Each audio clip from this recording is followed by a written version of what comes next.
Guys welcome to my day 60 blog में आपका स्वागत है। तो गाइस आज हम बात करने वाले हैं हमारे अनुपम मित्तल जी के बारे में। आपको पता होगा जो शादी.com के फाउंडर हैं, उन्होंने अपनी जर्नी कैसे शुरुआत की इसके ऊपर थोड़ा बात करेंगे और आपको बहुत ही अच्छी मोटिवेशन मिलने वाली है इस पर। तो वीडियो पर बने रहना और जो नए हैं वो लाइक कर देना, चैनल को सब्सक्राइब कर देना।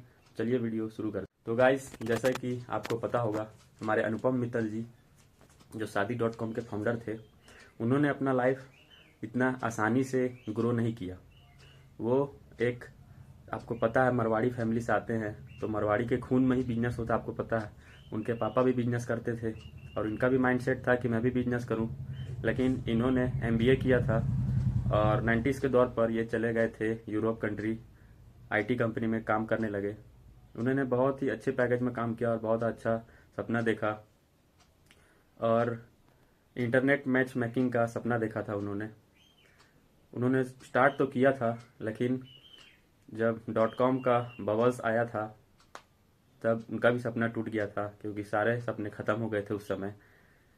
तो उन्होंने जो भी कमाया था वो सब खो दिया था। फिर वो इंडिया वापस आए और उन्होंने एक चीज़ ऑब्ज़र्व की कि लोग रिश्ते पेपर में ढूंढते हैं या तो किसी के थ्रू जाके बोलना पड़ता है, तब जाके रिश्ते मिलते हैं। इन्होंने ये प्रॉब्लम को पकड़ा और सगाई.com का शुरुआत किया 1997 में।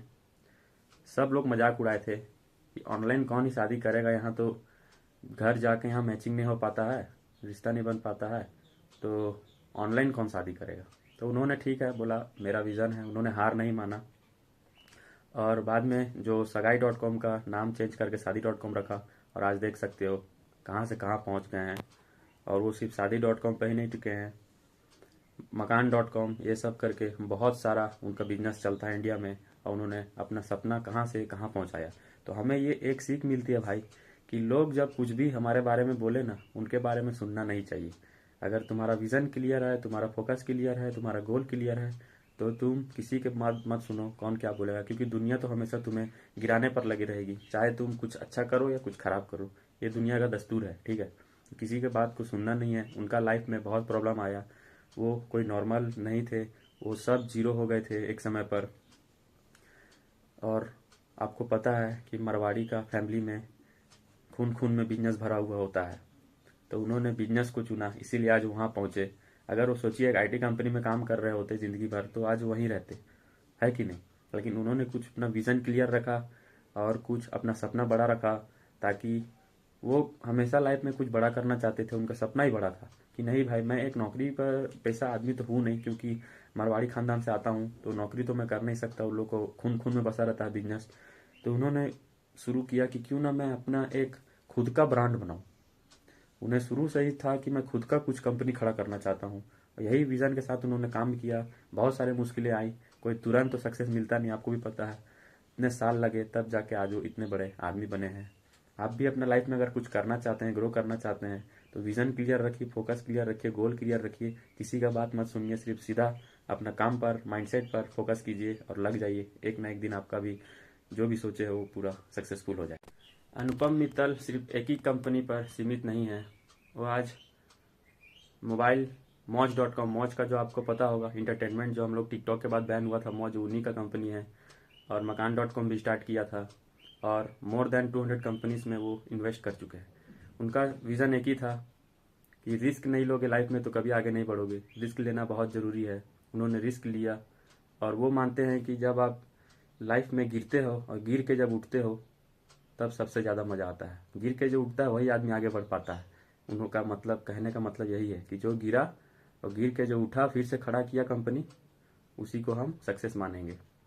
क्योंकि जो गिर के खड़ा हो सकता है ना, लाइफ में कुछ भी कर सकता है, इतना याद रखिएगा। गिर के खड़ा होने वाला आदमी लाइफ में कुछ भी कर सकता है, कुछ भी ग्रो कर सकता है, क्योंकि उनके पास वो पावर होता है, उनके पास वो कैपेसिटी होता है कि वो उतना कर पाते हैं। तो रिस्क लेने से कभी मत डरिएगा लाइफ में। जब तक रिस्क नहीं लीजिएगा तब तक कुछ नहीं होगा। हम सोचते हैं कि भाई हम इतने का अगर लोन ले लेंगे, कोई कंपनी खड़ा करेंगे, कंपनी नहीं चला तो डूब जाए, कोई बात नहीं, डूब जाएगा तो डूब जाएगा। भाई तुम अपने काम पर फोकस करो। तुम पहले ये तो सोचो कि कंपनी कैसे खड़ा करे। तुम अगर पहले ही अपने मन में हार मान लोगे कि भाई ये मेरे से नहीं होगा, तब तो होगा ही नहीं।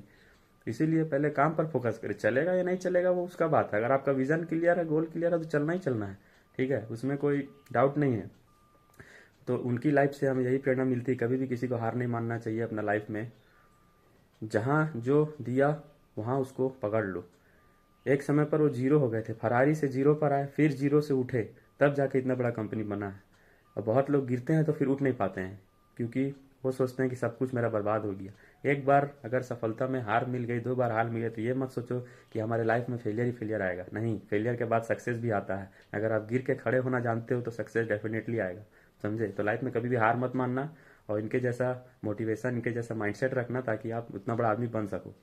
तो भाई, मैं यही वीडियो ख़त्म करता हूँ। अगर आपको वीडियो अच्छा लगता हो, ये सब का वीडियो जो मैं लाते रहता हूँ, आपको थोड़ा सा मोटिवेशन देता हूँ, तो भाई चैनल को लाइक कर दीजिएगा, सब्सक्राइब कर दीजिएगा। एक लाइक और एक सब्सक्राइब में आपका कुछ नहीं जाता है, ना मेरा भी कुछ नहीं होता है। बस अगर आपको अच्छा लगता हो तो लाइक सब्सक्राइब करें चैनल को। चलिए मिलते हैं नेक्स्ट ब्लॉग में, तब तक टिल देन गुड बाय।